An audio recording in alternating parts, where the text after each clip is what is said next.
सम्भाषणसन्देशसंस्कृतमासपत्रिकायां प्रकाशितानां बालकथानां ध्वनिप्रसारणम् इदं बालमोदिनी इति। सः कश्चन विशालः मरुप्रदेशः, कश्चन पथिकः तत्र सञ्चरन् आसीत्।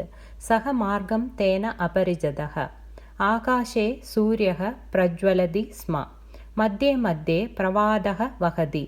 तदा उष्णतरङ्गाः तस्य शरीरे असह्यपीडां जनयन्ति स्म। सायङ्कालः जातः, सूर्यः अपि अस्तङ्गतः। पथिकेन इतोऽपि दूरं गन्तव्यम् अस्ति। अन्धकारः शनैः शनैः प्रसरितः स्म। कृष्णपक्षीया रात्रिः आसीत् सा। घोरे अन्धकारे पथिकः दिग्भ्रान्तः भीतश्च अभवत्। वायोः प्रवाहः भिन्नाभ्यः दिग्भ्यः आगच्छति। कश्चित् सूसू इति ध्वनिं करोति। किमहं मार्गभ्रष्टः जातः इति शङ्का वर्धमाना आसीत् पथिकस्य मनसि। अकस्मात् दक्षिणदिशः आगते वायो कम्पमानः कश्चन ध्वनिः तेन श्रुतः।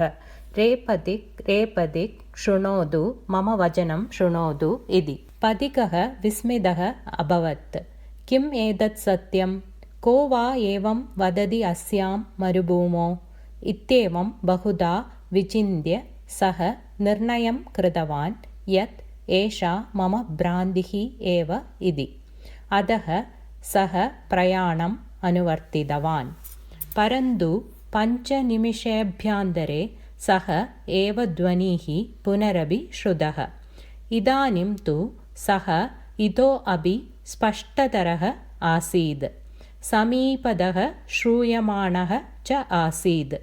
रे पथिक, रे पथिक, शृणोतु, मम वचनं शृणोतु।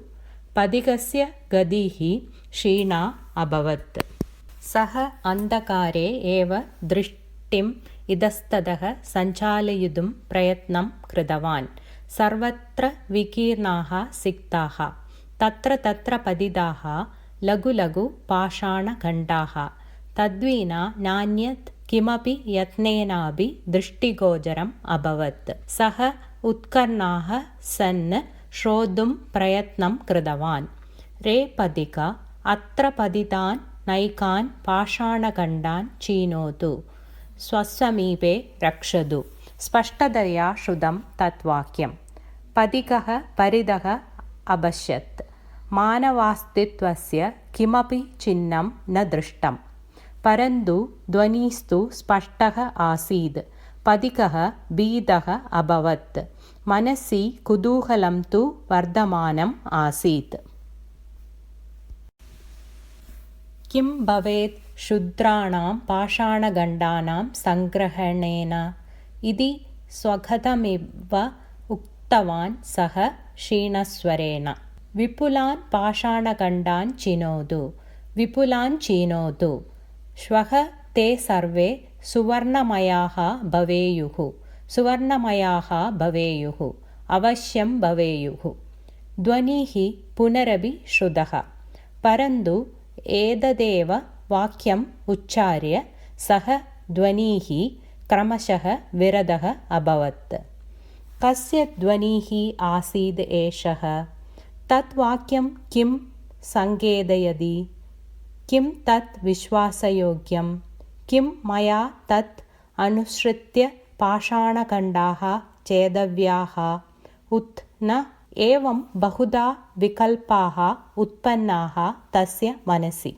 अन्ततो गत्वा कथमपि भवतु द्वित्रान् पाषाणखण्डान् चिनोमि, सूदे रक्षामि, तावन्तः तु न भारयन्ते इति निश्चयं कृत्वा सः 3 पाषाणखण्डान् चितवान्। सूदे तान् रक्षितवान्। प्रयाणम् अनुवर्तितवान् च। रात्रिः भीषणतरा भवति। शैत्यं वर्धते। सुदीर्घः अपरिचितश्च मार्गः। पथिकः तत्र तत्र तिष्ठन् कथमपि रात्रि यापितवान्। रात्रिः समाप्तिगता।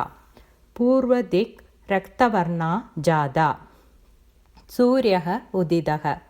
पतितः रात्रौ प्रवृत्तां तां घटनां स्मृतवान्।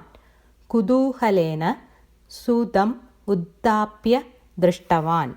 हन्त सः हर्षेण कम्पितः अभवत्। सूते स्थिताः त्रयः अपि पाषाणखण्डाः सुवर्णरूपेण परिवृत्ताः सन्ति, शुद्धसुवर्णरूपेण। पथिकः हर्षोत्फुल्लः अभवत्।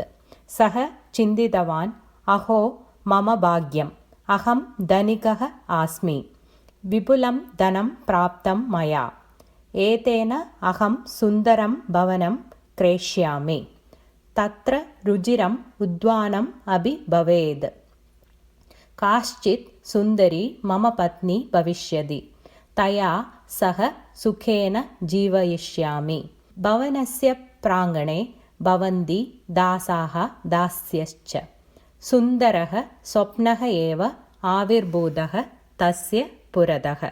परन्तु द्वितीयक्षणे एव सः हतोत्साहः दुःखितश्च जातः। पश्चात्तापः भवति तस्य मनसि।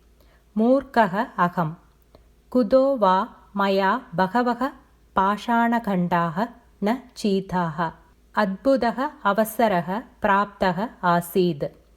हतभाग्येन मया तस्य वचने विश्वासः न कृतः, अन्यथा अहं राजा एव अभविष्यम्।